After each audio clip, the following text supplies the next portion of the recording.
여러분 안녕하십니까? 김주하입니다. 정부가 철도 관련 사업을 6개로 분할하기로 확정했습니다. 철도공사, 그러니까 코레일이 지주회사가 되고 그 밑에 여객, 철도 물류, 철도 정비 같은 여러 자회사를 두기로 한 겁니다. 또 2015년 개통 예정인 수서발 KTX 노선 운영을 코레일의 자회사에 맡기기로 결정을 했는데요.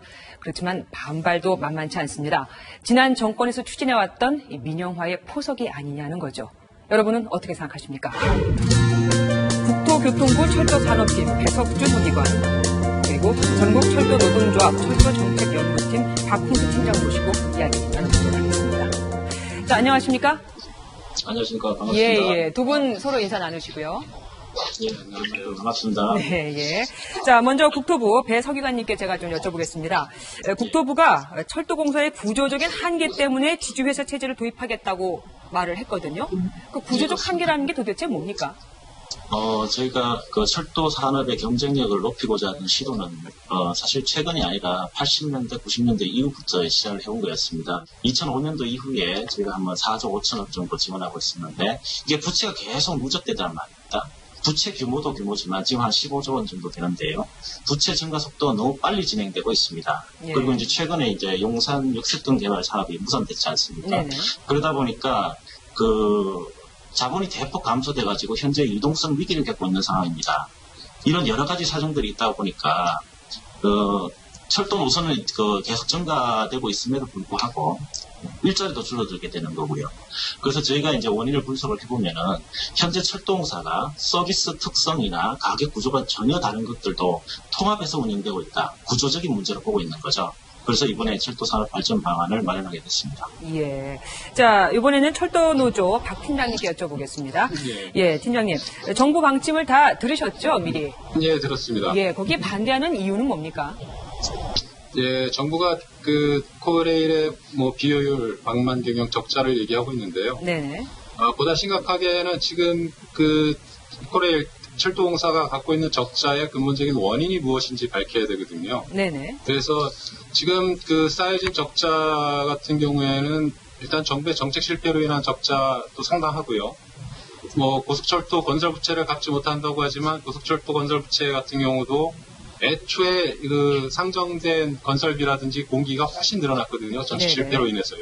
설계가 변경된다든지 자전 실패로요. 그래서 이런 과정에서 애초에 고속철도 건설비가 5조 원에서 19조로 폭등했고요. 또 공기도 6년에서 12년으로 연장됐습니다.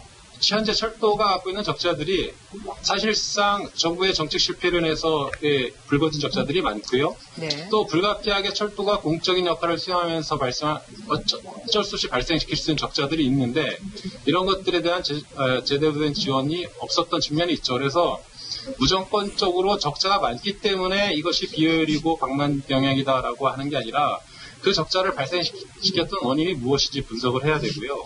또 이것들을 개선하기 위해서는 현재 철도공사 체제는 어떻게 발전해야 되는가 이런 심도 깊은 논의가 필요하다고 보여집니다. 예. 자, 그럼 제가 배 서기관님께 좀 여쭤보겠습니다. 지금 방금 철도노조 측에서도 얘기를 했다시피, 그러니까, 이렇게 적자가 많이 생기고 부채가 많이 생기게 된 것은 정부의 정책 실패다라는 얘기가 나왔습니다. 그리고, 제가 또 발표문에서 봤을 때 약간 좀 이상했던 게, 자회사를 만들기로 한 이유가 서비스별 원가 구조 파악, 비효율 원인 진단을 하기 어려운 구조를 바꿔서 회계 투명성 확보를 위해서다라고 나왔더라고요. 맞습니다.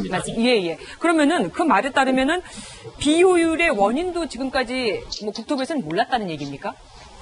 그런 측면은 아니고요. 네네. 우선 이제 박은수 팀장님께서 말씀하신 사항 중에서 조금 바로잡을 게 있습니다. 예를 들어서 건설부채 공기 연장 그런 부분은 사실 지금 투자에 대한 부분은 철도공사가 하는 것이 아니라 정부에서 합니다. 네네. 정부에서 투자 결정해서 철도시설공단에서 하는 부분이고요.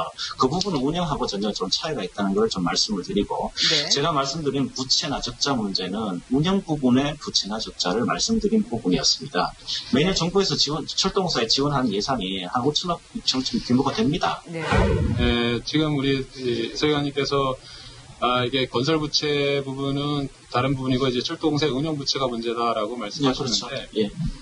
일단 철도공사가 출범할 때 시설공단과 철도공사가 분리되면서 정부로부터 이 건설부채 일부를 할당받았고요. 그 보조비를 많이 주셨다고 하시지만 정부 보조금은 정부가 당연히 법적으로 보상케 되어 있는 이미 유럽철도나 세계철도에서도 인정하고 있는 정부가 부담해야 될 어떤 정부 지원금이었습니다. 실제로 그 공익서비스 보상에 대해서 이제 말씀을 하시는 것 같은데 예. 현재 그 철도공사의 정부에서 공익서비스에 대한 대가로 해서 그 서비스 보상을 하는 것 자체도 이때까지 계속 올라왔고요. 그 규모가 매년 3,600억 정도 됩니다. 예, 근데 그 작다고 하십니까? 법적으로, 작고 큰 걸 떠나서 법적으로 분명히 보상되어 있어야 하는 부분들이. 네, 법에 따라서 하는 거죠. 예. 이건 법적으로 보장된 거고요. 그리고 KTX 운송 수입으로는 선로 사용료로는 건설부채 이자도 갚지 않는다라고 해서 사실상 현재 구조가 어떻게 돼 있냐면 그 엄청난 건설부채 이런 것들을 운영사가 부담해야 되는 구조로 돼 있고요. 그 속에서 정부가 하는 역할은 굉장히 미약하거나 사실상 방치하고 철도산업에 대해서 방치된 상태로 유지되어 있거든요. 자, 지금 우선 철도공사의 부채 원인 그리고 보상에 대해서는 우선 여기까지만 얘기를 하도록 하고요. 제가 배석위원님께 좀 여쭤보겠습니다. 지주회사 체제 전환이 철도공사, 그러니까 지금 현재 상황을 흑자로 바꿀 수 있다는 무슨 근거가 있습니까? 제가 좀 이해가 안 되는 것은 왜 굳이 자회사로 나눠야지 이것이 가능한 건지, 지금 현재 나눠져 있는 것들을 그대로 다시 또 자회사 나누듯이 6개 부서로 나눠서 잘 해보면 되지 않을까요? 저희가 거기에 대해서 시도를 많이 했죠. 네. 박은수 팀장님도 아시다시피 96년도 우리가 이제 국유철도 상태에서 자율경영을 해보자. 그전에도 철도공사에서 통합체제로 해보자 하면서 계속 시도를 계속 해왔습니다. 네. 해왔음에도 불구하고 그게 이루어지지 않았다는 거죠. 저희가 이제 예를 들어서 철도 물류 부분에 대해서 선로 사용료나 아니면 여러 가지 이제 감면 조치를 취해줄 의향이 있었습니다. 있었는데도 불구하고 현재 철도공사의 원가 배분 구조 하에서는 저희가 지원을 하게 되면은 물류 부분에 지원이 되는 것이 아니라 네. 철도공사의 운영 보조 형태로, 경영 보조 형태로 지원이 된단 말이죠. 근데 이 부분은 이제 굳이 자회사를 만들지 않고도 이 각 부분별 회계를 명확히 하면 충분히 달성될 수 있는 부분이고요. 특히 이제 지금 지금 문제가 되는 것은 수소발 자회사를 통해서 자회사와 모회사가 경쟁하는 구도로 그 산업 발전 방안을 내놓았거든요. 그러니까 모회사의 경우는 투자한 자회사가 성공을 거둘수록 모회사의 이익이 돼야 되는데, 현재 국토부의 방안대로 가면 자회사의 성공이 모회사의 경영 상황을 악화시키게 되고요. 또는 그 반대의 경우도 발생하게 되는 거거든요. 국토부 분들은 좋으실 거예요. 일자리 많이 들어가지고 고위직 자리 많이 만들어지는 건데, 이런 측면에서 보면은 사실 이것이 국민들에게 실익을 줄 것인지의 문제는 의문이 계속 남아있는 거죠. 그 수서발을 말씀을 하셨는데, 수서발 모회사와 자회사 간에 어떤 굉장히 악화된 상태의 경제, 그것이 아니라 건전한 경제 형태로 가져가려는 것이 저희의 모델입니다. 그리고 고위직 자리, 실제로 지금 철도공사에서 자회사 있지 않습니까? 대부분 철도 전문가가 가고요. 철도공사 출신이 다 가고 있습니다. 그거는 조금, 아닌가, 그렇게 말씀하시면 좀 곤란한 거 아닌가. 수서발 출발지를 기준해서 지역 독점 문제를 말씀을 하셨는데, 그러니까 서울권에서만 중간 지역에 사시는 분들이 예를 들어서 30분 차이가 나는 그거를 기준으로 하면 50%가 넘습니다. 이거 어떻게 해석할 거냐고 그러죠. 경제의 효과는 여러 가지를 볼 수가 있습니다. 우선 또 요금 정도를 볼다는 거죠. 저희가 독점 산업인 상태에서는 기본적으로 요금 자체가 올라간다는 것이 현실적 이론이나 현실이나 다 검증된 사항이고요. 또 하나의 효과는 철도 산업의 부채입니다. 부채를 저희가 간과할 수 없거든요. 공기업 부채가 지금 많이 논란이 되고 있지 않습니까? 그러면은 현재 누적된 건설에 대한 부채를 어떻게 할 거냐 이거죠. 현재의 철도공사에 대한 부채를 어떻게 할 거냐 이거죠. 거기에 대한 고민이 있어야 되는 거거든요. 그러면 수서발 회사를 하면서 실질적으로 수입 부분을 저희가 이제 민영화 완전히 포기를 하고 민영화를 안 한다고 했으니까 공적 부분에 남겨놓은 상태에서 그 부분의 수익을 건설 부채를 회수하게 됩니다. 그 건설 부채는요, 만약에 누적이 된다면 장기적으로 국민 세금으로 메꿔야 할 돈이거든요. 그렇기 때문에 지금부터 부채를 관리해 나가자는 측면이고요. 수서발 KTX는 지금 사실 흑자가 예상되는 것 아닙니까? 그렇습니다. 예, 그런데 굳이 흑자가 예상되는 곳을 오히려 자회사 또 나눠서 이렇게 운영하게 한다는 것이 오히려 손해 아닐까요? 손해는 아니고요. 현재 철도공사의 재무구조가 굉장히 악화된 상태에서 악화된 재무 구조를 수서발 회사로 이전시키는 것은 좀 방지해야겠다는 측면이 하나가 있고요. 또 저희가 하나 간과하지 말아야 될 것은 그 경쟁을 통해서 요금 인하되고 서로 이제 마케팅을 하게 되면은 육상교통수단, 자동차로 이동하는 부분에 대해서 그분들이 철도 수요로 이전이 되게 됩니다. 이전이 되게 되면 당연히 서비스도 좋아질 뿐 아니라 그 운영자의 수입 구조 자체도 더 늘어날 수 있다는 그런 효과도 있습니다. 이 수서발 KTX가 개통되면 철도공사의 어떤 경영 개선과 적자 구조가 많이 개선될 것이다라는 목적 속에서 이게 개통됐고 대통령 업무보고에도 그렇게 제시됐는데 이게 진행 과정에서 보니까 이 수익성이 확보된다는 것이 증명이 되다 보니까 최초에 이제 민간 자본들이 들으려고 노력했고요. 또 국토부가 그것들을 받아들여서 최근까지 민간 경쟁 체제라는 이름으로 급격한 민영화를 시도하려고 했지만 그것이 사회적 반대에 부딪히니까 약간 우회로를 뜬 거죠. 물론 민영화를 지금으로서는 하고 싶지 않고 안 하려고 노력을 하겠지만 어떻게 해서 나중에 그 재무적 투자자들의 재산권을 우리가 언제까지나 막을 수는 없는 거거든요. 그건 어떻게 해결을 하실 건지요?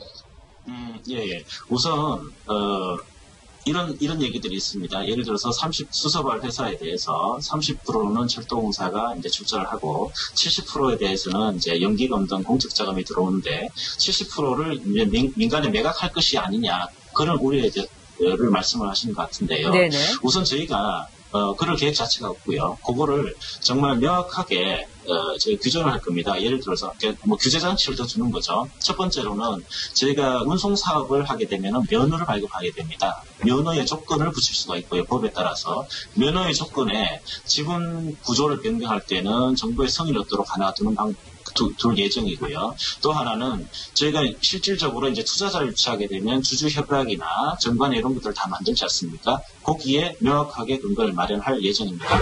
정관 같은 경우는 주주총회나 이사에서 얼마든지 바꿀 수 있는 거고요. 그거는 우리 서 기관님께서 이렇게 뭐 막아서 되는 일이 아니고 그리고 정부 승인 언제든지 정부가 필요에 따라서 민간 경쟁체제 도입을 통해서 철도사업을 휴일하겠다라고 작년처럼 또 입장을 바꾸면 쉽게 매각이 가능한 거고요. 그리고 최근에 인천공항공사 사장도 새로 취임한 사장도 주식 매각을 통해서 인천공항을 민영하겠다 이런 입장을 공개하게 인터뷰를 했거든요. 그래서 기본적으로 이 매각의 위험을 방지하려면 철도공사처럼 100% 정부가 주식을 발행하지 않고 출자한 회사를 만들면 되지 않느냐. 그런 것들에 대해서 확실히 자기 정책과 방향을 정하지도 못하고 무조건 주식회사를 만들어서 일단 지분을 나누는 구조로 가겠다라고 하는 것은 이건 언제든지 민영화로 갈 수 있는 준비 단계를 마련해 놓겠다 이런 것이죠. 예, 배 서기관님께 또 하나 여쭤볼게요. 그 일부 소규모 적자 노선에 민간이 참여를 가능하게 하겠다라고 또 발표를 했었거든요. 그렇습니다. 예, 근데 전 좀 이해가 안 되는 게 누가 적자 나는 걸 사려고 할까요? 현재 그 노선 특성별로 좀 봐야 되는데요. 네. 기본적으로 현재의 철도공사의 비용 구조에서는 적자가 남에도 불구하고 비용을 다소 절감을 하게 되면은 흑자가 전환을 할 수 있는 구조가 됩니다. 그런 노선이 하나가 있고요. 네. 또 하나 노선은 지금 철도공사에 저희가 정부에 보조하고 있는 노선들이 있습니다. 아까 말씀드린 3,600 정도 보조하고 있는 노선들인데요. 그 부분은 실질적으로 보조금 입찰제를 시행을 하게 되면 정부 보조금 자체가 떨어질 수가 있습니다. 그 말은 세금 요인을 더 줄일 수 있다는 거죠. 근데 적자가 벗어날 가능성이 있는 게 그래도 좀 팔리지 않겠습니까? 민간에는. 그러면 결국 적자를 벗어날 수 없는 것만 남는 셈이 되거든요. 그럼 결국 정부에서 계속해서 또 보조금을 또 채워줘야 될 것이고 악순환이 아닐까요? 지금 예를 들어서 한 개 노선이 있다 했을 때 예를 들어서 단적으로 말씀드립니다. 철도공사에 저희가 정부 보조금으로 1,000억을 지급을 합니다. 네. 예를 들어서. 하지만 보조금 입찰제라는 그런 방식 제시를 하게 되면 보조금이 한 700억 수준으로 떨어질 수가 있습니다. 700에 800억. 그러면은 2, 300억에 해당하는 만큼은 정부 예산이 세이브가 되는 거죠. 아니, 그런데도 불구하고 그 손해를 보면서 적자 나는 노선을 사려는 민간 기업이 있을까라는 거죠. 그래서 그런 기업이, 기업이 가져가게 하기 위해서는 어떤 또 인센티브를 줘야 될 것이고, 그러다 보면 좀 민영화로 가는 길이 또 열리지 않을까, 그런 우려를 하는 거죠. 실질적으로 그런 적자 노선에 민간이 자기 손해를 감수하면서 들어오거나, 또는, 이 지방자치단체와 또 이 협약을 맺어서 운영하는 시스템 이런 것들을 과연 들어올 여력이 있을까? 그러면 여기서 기업이 들어오게 되는 것은 분명히 자기 이익이 보장돼야 되거든요. 그러면 다른 나라에서 일부 발생했던 우회적 보조, 눈에 보이지 않는 정부 보조금들이 들어가서 사실은 민간 기업의 이 수익을 보장해주는 장치가 마련돼서 결국은 이 국가기관 철도망의 작은 지선이나 적자선까지도 민간의 이익을 보장하는 수익 체계로 전환시키려는 것들이 보이는 것이다. 이렇게 판단할 수 있죠. 적자선 문제 대상으로 한 것은 저희가 단어적 논의를 한 것은 아니고요. 실질적으로 철도공사나 철도노조에서도 그렇게 말씀하신 걸로 제가 알고 있고요. 그리고 제조보조 입찰제에 대해서 이제 좀 더 말씀을 드리면은 이게 효과가 있을 것이냐 여부는 저희가 아직 해보지 않았기 때문에 다른 나라 사례를 보면 됩니다. 네, 예. 다른 산업의 사례를 보면 됩니다. 예를 들어서 네덜란드나 스위스 전부 다 제조보조 입찰제 하지 않습니까? 하면에도 불구하고 보조금이 확 줄였지 않습니까? 그 사례들이 있는데도 불구하고 그게 상상력이라고 얘기하시면은 다국적 기업들이 한국철도에 들어올 경우에는 상당히 자기 수익을 확보할 수 있는 조건을 마련하고 들어오는 거고 그것은 아마 국토부가 보장을 해주겠죠. 이 베올리아사나 아리바사나 외국의 다국적 기업들, SNCF의 자회사 이런 것들이 다 와서 경쟁을 하는 것들이 한국철도의 발전에서 바람직한 방향이라고 생각하십니까? 지금 그 민자사업하고 좀 혼동을 하시는 것 같은데요. 아니 외국의 최저 입찰 보조금으로 들어온 운영회사들이 네덜란드나 스웨덴이나 이런 회사들이 그 어느 회사들입니까? 아세요? 아니, 그럼 생각해 보십시오. 예를 들어서 독일 같은 경우에는 예. 실제 385개 그 운송사가 있지 않습니까? 예. 그분들이 다 외국 기업입니까? 그렇지 않지 않습니까? 근데 385개, 이거는 국토부가 굉장히 이제 외국 선전하는 건데요. 독일에 380여 개 이런 철도 운영회사가 있다고 하지만, 면허 사업자가 이렇게 있고요. 실제 운송은 한 200개 사업자하고 있습니다. 예. 독일 시민 누구나 자꾸 물으면 당신네 철도가 어느 철도냐 그러면 다 독일 철도공사 DB를 얘기합니다. 근데 국토부가 얘기하는 독일에 수백 개, 300여 개 넘는 도시들이 있어요. 그 도시들마다 트램도 있고 전철 운영 사업자도 있고 이 그렇죠. 지방선 이런 사업자들이 다 철도 사업자인 겁니다. 이런 사업자들이 경쟁하고 있는 게 아니고요. 그 자체 지역에서 자기 사업을 하고 있는 거죠. 이런 그걸 하자는 거죠. 예. 수백 개 업체들이 서로 경쟁을 통해서 효율하고 있다고 국토부가 거짓을 얘기하는 거고요. 실질적으로 한국도 그렇게 따지면 수많은 철도 사업체가 존재하고 있습니다. 한국철도공사가 있는 게 아니고요. 용인경전철, 그 의정부경전철 각각의 사업자들이 있고요. 이 광역전철 사업자들도 있고 그래서 또 이들과 그 계약한 주변 이 사업자들 가면 한국도 약 100여 개의 사업체가 있는 겁니다. 이런 식으로 해서 전체의 이 상황을 왜곡하면 안 되죠. 그러니까 독일 철도의 가장 핵심적인 것은 DB고요. DB가 간설철도망의 99%를 운영하고 있습니다. 맞습니다. 예. 우리도 그 방식으로 하자는 겁니다. 그런 팩트를 인정하고 해야지. 인정하고 300여 개 사업체들이 이 명목만 있는 사업자들, 그러니까 지역에서 자기 사업을 하고 있는 사업체들을 서로 경쟁해서 효율화됐다고 얘기하면 그럼 독일 철도는 한 400여 사업체들이 서로 그 노선을 갖고 경쟁하는 것처럼 보이거든요. 그거는 이해를 잘못하신 거고요. 지금 이번에 발표한 내용 자체도 독일식으로 해서 단선에 대해서 철도공사의 운영을 하는 것, 철도공사 중심으로 운영을 하는 것입니다. 그렇게 하는 거고요. 실질적으로 지선 내에서 지역적인 서비스, 셔틀 개념 그런 것들에 대해서 하자는 것이지. 저희가 그걸 통해서 경쟁을 막 일반화하자 그게 아니지 않습니까? 그럼 정책 내용을 바르게 얘기해 주시죠. 그리고 독일식으로 정말 한다면 독일이 예를 들면 베를린 이체랑 함부르크 이체, 프랑크푸르트 이체 출발지별로 회사를 나누지 않거든요. 독일의 이체는 독일 철도공사의 가장 대표적인 상품으로 아주 강력하게 독점적으로 운영하고 있거든요. 그리고 이 기술력을 통해서 유럽에 진출하고 있고요. 그런데 그리고 독일 철도는 한국 철도의 10배 정도 되는 규모를 갖고 있어요. 맞습니다. 근데 한국 같은 경우에 독일 철도의 10분의 1 수준에서 자회사를 나눈다는 것은 규모의 경제도 달성하지 못하고 비효율만 양산하는 구조라고 많은 사람들이 비판을 하거든요. 이건 아주 작은 구멍가게에 아이스크림 가게 코너 만들고 과자 코너 만들고 생필 코너 만들어서 소사장 둬서 경쟁시킨다 이런 개념이라는 거죠. 그래서 정말 한국철도가 발전하려면 최소한 4, 5천 킬로의 국가기관 철도망을 운영할 수 있는 이 공기업이 필요하고요.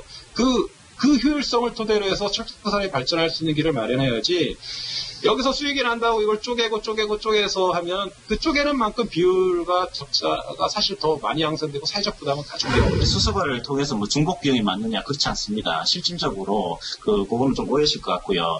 이번에 저 적자의 원인에 대해서는 지난 10년간 계속 그 원인 분석을 해왔던 거였습니다. 지금 뭐 느닷없이 뭐 그냥 그건 아니고요. 마치 우리가 정부에서 뭐 이렇게 뭐 서둘러서 했다 이렇게 말씀하시면 국민적인 오해가 있기 때문에 그 부분은 이제 분명히 말씀드리고 싶습니다. 국토부가 많은 의견을 수렴했다고 하는데요. 여기 이 과정에서 과연 제대로 된 의견 수렴 과정이 있었는지 또는 최근에 벌어진 이 토론 과정에서도 일부 행정학회 교수님들은 국토부가 일방적으로 안을 마련하고 추진하는 것에서 반발해서 나오기도 하셨거든요. 그리고 저분들 의견 다 받았습니다. 받아가지고 인간자문위원회를 열었는데 이 중요한 100년대계 철도 산업 문제들을 한 달에 한 3번 정도 이 정부가 마련 안을 갖고 토의하고 이것으로 대안을 내놓는 구조라는 것은 굉장히 뭐 국토부가 주장하듯이 충분히 의견 수렴이나 이런 과정을 갖췄다고 하지만 저희는 전혀 그런 과정을 거치지 않았다고 보고 있습니다. 그러니까 제가 말씀드린 최근 상황만 놓고 보시지 마시고 지난 10년간을 지난 10년은 마찬가지고 지난 10년 동안 저는 저같이 철도 문제에 대해 관심을 의견을 제출하는 사람조차 한 번도 국토부와 입장을 나눠본 적이 없습니다. 국토부가 하는 정책들에 대해서 의견을 제시하고 또 반대 의견을 제시하는 사람들도 충분히 의견을 들어야 되거든요. 충분히 우리는 그 과정을 4년 동안 거치면서 노조와 정부와 시민단체 전문가들이 합의를 했습니다. 국토부 노조와 합의했습니까? 독일의 경우에는 89년도에서 92년 그 사항을 말씀하신 것 같은데 저희가 2004년 구조개혁 할 때 그 전에 한 3년간 했다 아닙니까? 똑같은 겁니다, 그거. 자, 알겠습니다. 자, 두 분 말씀 알겠습니다. 그렇게 함에도 불구하고 이게 뭐 이렇게.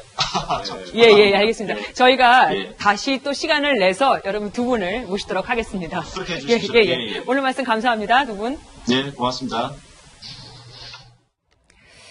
철도공사가 적자를 벗어나야 한다는 데는 이견이 없습니다. 그렇지만 철도공사의 부채의 원인을 바라보는 시각부터 그리고 또 의견 수렴을 충분히 했다 안 했다에 이르기까지 정말 작은 것에서도 의견 일치가 이루어지질 않네요. 이런 작은 것에서부터 생각이 다르니 과연 우리가 충분히 얘기를 나누고 결론을 낸 것인지 아쉬움이 크게 남습니다. 함께해 주신 여러분 고맙습니다.